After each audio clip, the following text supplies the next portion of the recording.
Well, hello, everybody. Welcome back to another week here at Backstage Bimbo TV with me, Allison Rouse, your most notorious groupie and author of We've Got Tonight, The Life and Times of Notorious Groupie, me. That's right, you guys. Welcome back, you guys. Thank you guys again for all your love and support. I really enjoy meeting all the people, hearing all your stories and stuff. So keep it up. Thank you so much, you guys. I love you so much. And this week on Rocky Talkie, they talk about loving so much. We're going to talk about the English rock stars versus the American rock stars. That's right, because people don't realize. Somebody actually asked me, in the 80s especially, were the English musicians more desirable than the American ones? Yes, they were. We're about to find out why. And this week we're just going to do the regular, one of my favorite locals as usual. Salt Flats Kilted Harley. Well, because, Kilted, it's the UK, and Harley, it's American. And this is local. So, everybody, kick up your kilts. Grab your Rocky Talkie times. What the fuck did I just say? Let's have a Rocky Talkie, shall we? Woo. Cheers, big ears. Yummy, yummy. All right. So, like I said, somebody asked me if the English musicians were bigger and more popular than the American ones. And yes, absolutely, because in the 80s, starting in the early 80s and the pop era with Duran Duran and,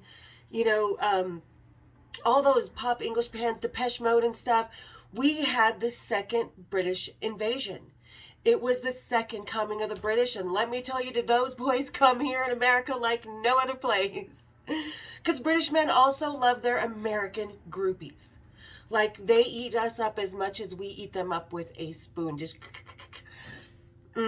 delicious. Because, like I said, everything British was very, very cool again in the 80s. So when you had the British, like Iron Maiden, Judas Priest, yes, Duran Duran, Depeche Mode, Def Leppard. I mean, you see where I'm going. There was a lot of really good English boys to choose from. And there was something a little extra. Like I said, we were all Anglophiles at the time because everything British was cool again. Princess Diana had just gotten married. So there was this whole fascination. And it definitely rolled over into the backstage area. Because I tell you what, and my favorite to this day are still English musicians. Ugh. Seriously, I have chewed up most of that English rock star population and spit them out. I have left a trail, which is why I'm moving to Spain and not back to the UK. Pretty much. So, anyway, and there was a lot more competition, like, of course, when Def Leppard came in and Judas Priest and stuff. Oh, yeah, and the older English rock stars, of course, Robert Plant was still around. And like I said, they brought a different kind of sophistication to the debauchery. And the accent, of course. What American girl did not, like, go, when she heard the guy's accent say, "Hello, love." Oh, that made us all weak in the knees without a doubt. Without a doubt. And like I said, there was a certain type of sophistication to the debauchery, a certain different kind of cat and mouse games, so to speak, which really was a lot more fun. And it was a little bit more brazen rather than kind of cheeky and, what's the word, sleazy kind of. Because, a lot of American bands could be, at the time, especially the 80s, especially the kind of newer of the glam metals, the lower ends, like, Motley Crue and Rat and stuff. Yeah, they partied. They had a lot of fun with groupies. But the ones that really got more debaucherous were kind of the D-listers of the Sunset Strip or something like that, or maybe even New York, whatever. No, New York wasn't, no. The sleaziest rockers come from the Sunset Strip, that's for sure, without a doubt, because New York is a different ballgame as far as rockers and groupies and stuff go. Yeah. So, there's different types of American rock stars too, which I love the LA boys, but you know what? I preferred me an East Coast rocker like no tomorrow. I love those English or those East Coast rockers. Like I said, eat them up with a spoon. But if you look at my history, top number one, I like them dirty, old, and English. So, yeah, I fucked my way through a lot of the British song category. But yeah, there was definitely, like I said, even among the British rockers, they preferred the British rockers over the American ones. Like, look at like Patty Boyd and Eric Clapton and George Harrison. If a woman left her man, an English rocker, for another English rocker that chances are he was friends with, he was okay with that. He was cool. Leave him for American rocker? Oh, fuck that shit. You ain't getting nothing in this divorce, honey. Here is a can of petrol. Move on. Yeah, it's because there's definitely kind of that English versus American as far as rock goes. The English have that nice classic rock and that heavy, wonderful sound, as to where in America, the East Coast is more heavy. But, as you get towards the West Coast, it's definitely more the light, fun kind of what we call butt rock, sex, drugs, and rock and roll music. So even their music was really, really different. And, the English rock stars definitely influenced the American rockers. Big time. From Led Zeppelin on down. And they were all influenced by the blues. But the English rockers kind of brought a different heavy to the rock and roll. Like I said, America kind of brought more of that twang to twang, the fun, the light, the heavy beat, the twist and shout kind of rock and roll, as to where we had When the Levee Breaks and Run to the Hills and stuff like that. So that was, there was definitely a difference in the music in itself, which definitely drew different kinds of emotions and desires and interests and curiosities about who's behind all this. In America, you could definitely have who's behind all this, LA, New York, whatever. You could definitely distinguish that and you could pick them out. But the English boys, you could see such a difference, and they were all friends. And yeah, there's just how they approached music and how they played it was something really, really differently intriguing to me and many, many other girls. But like I said, once they got over here and they got within voice reach of us and we heard those accents, oh, And they also drank more sophisticated drinks and stuff. Instead of like, Coors Light or, Foster's or whatever, there was more like bourbon sours and mixed drinks and stuff that kind of introduced me and my friends to different alcohol palates, as stupid as it sounds, but people do this for a living. Sommelier, sessionaires. I happen to be a sessionare and a beer judge. So kind of introduced me into opening my alcohol palate, not just my musical one, but also sexually. The English rockers were so different. Like, they weren't so expected. You know what I mean? They would have little different, not kinks, and some kinks, yes, which is fine, but different little moves that I was like, whoa, hey, hi, what is that? Do it again, do it more, stay down. Or, let me roll on top. And for me, they kind of took a little more control between the sheets, but in this kind of subtle, sexy kind of way. Because, there's different approaches in different countries to romance and sex and drugs and rock and roll and the whole 9 yards. Like I said, Germans are colder, kind of more dominant. English, definitely, people say the English suck in bed, but I haven't I think I met one English guy that sucked in bed. Maybe two. But, and as many as I've been with, yeah, I think I can have a pretty good notion of how guys are going to be in bed, whether they be American, Arab, Prince, whatever.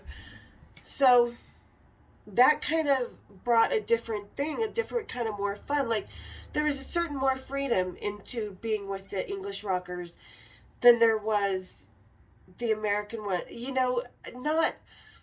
Not that anybody was repressive, but they taught me more things. Not that American rockers are vanilla in bed.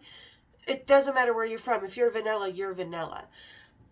But the English boys were not as afraid to show me what they wanted me to do, or so they kind of opened me up sexually more than the American rockers did, which makes sense of why I would want to see more and more and more of them throughout the years.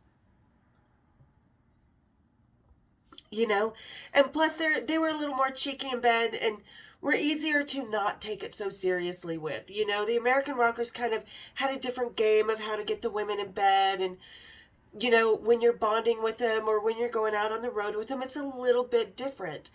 With the English rocker, it's more loungy, sexy mama. You're their trophy. And those English boys, they prefer you to wear skirts, at least the older ones that I've known. They don't know. They like me in everything I wear, but I've been told, I like you better in the skirt, baby. Because they have this old, notion of how women dress, because most of the English rockers, that's how women dressed. Their mothers and dressed in the 40s and 50s and stuff. Everybody was dressed to the nine, women in beautiful skirts, gloves and stuff. So the English rockers kind of tend to have more of that taste, that they like their women to be wearing more skirts, more that feminine. As to where American rockers, fuck yeah, you'll see women in the leather, the lip service stuff with the skulls and everything. And so it's kind of a different attitude. Like, of course, when I'm in the 80s, when I'm with the American rocker, I'm in the spandex, the bustier, the big hair. But when I was with the English rocker, I was in stuff from Nordstrom, Neiman Marcus, no Fredericks of Hollywood anywhere on this body, but everything silk knickers, no pantyhose, always stockings. So that kind of, well, I just don't wear pantyhose either because squishes everything. There's nothing sexy about that when the guy's taking off your trousers, or your skirt, pulling up your skirt, but there is the sexiness when he sees the suspenders and the stockings. So, and that was another thing that English boys taught me, is how to be kind of more feminine and classic and naughty without showing everything off.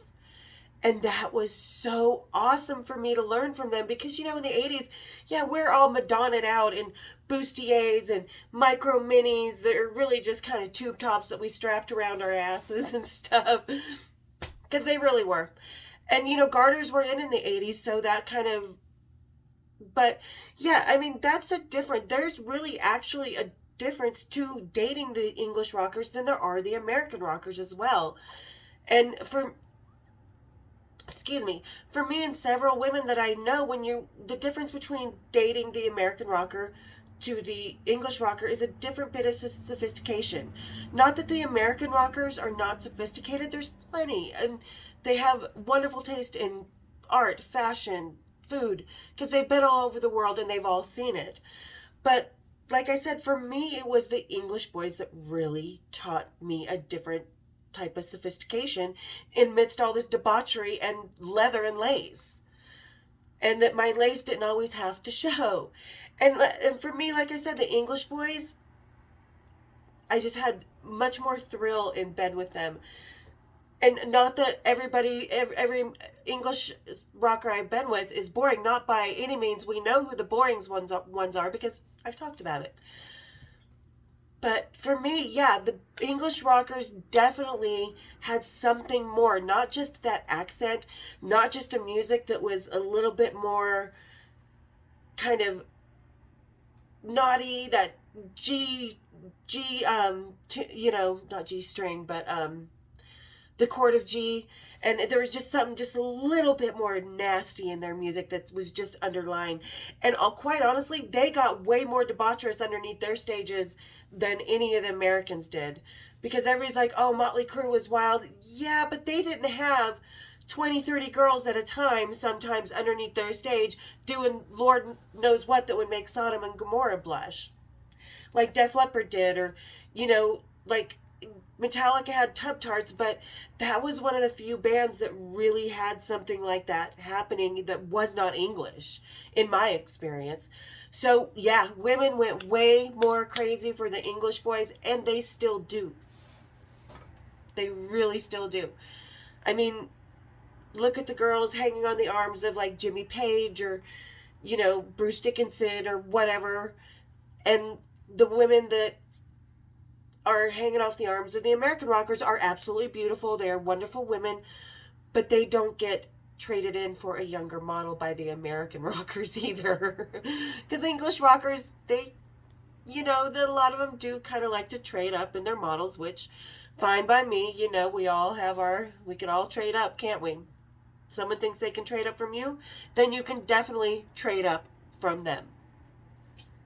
Never forget that, ladies. But yeah, so that's kind of my experience in rock and roll. And personally for me and a lot of the women that I knew that were in rock and roll, that still hang around rock and roll, whether it was Salt Lake, Seattle, Las Vegas. Oh yeah, and watching those women fall all over the English rockers. And we all did it. We all did, hello, love. And it's like, you just slide down in your seat, flap your feet in the air, and fling your panties off and let them land where they land. I call the English musicians panty droppers, because they can get them a lot quicker. So yeah, the English guys did get more ass in the 80s, 90s, and now than the American rockers. And I'm not trying to say that degrading or anything, because I love all my rock boys so much. They all hold different parts in my memory and my heart, and in my life. And they were all very important to me. The ones that were very important to me, obviously, that we know who those are now. But for me, it was always, like I say, I've been asked, what kind of man do I like? Dirty old and English. It's me. All right, guys. So there you go. Whether the American rockers got more ass than the English rockers back in the day. And really, honestly, it wasn't just the English. It was European rockers as well, like the Scorpions and stuff. Yeah, because it was that accent. It was that intrigue of being from another country and stuff, like I said. And it was a more sophisticated, as to where American rock and roll was the more fun, the wild, the debaucherous, the cool, and they're all cool as fuck. So I love all my rockers, no matter where they're from. So there you guys go. There's my midweek Rocky Talkie. Hope you guys had a good time and kind of now understand why the guys in Judas Priest still get laid.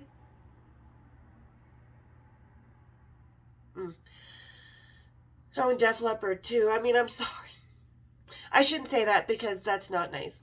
Anyway, so there you go. There's my midweek Rocky Talkie. Thank you guys again for all the love and support, for all the suggestions and help that you've been giving out. Nicole especially, all you guys, Christine, Adela, Kathy Harvey, all you guys, thank you so, so much for all the love. Sean Mulvey, how much you promote me and support me. I can never thank you enough. I love you guys so much. So hit my subscribe, hit the share, hit the like button, and of course, hit my bells. And we'll see you on Sunday for some more cocktails and rocktails. Cheers, big ears.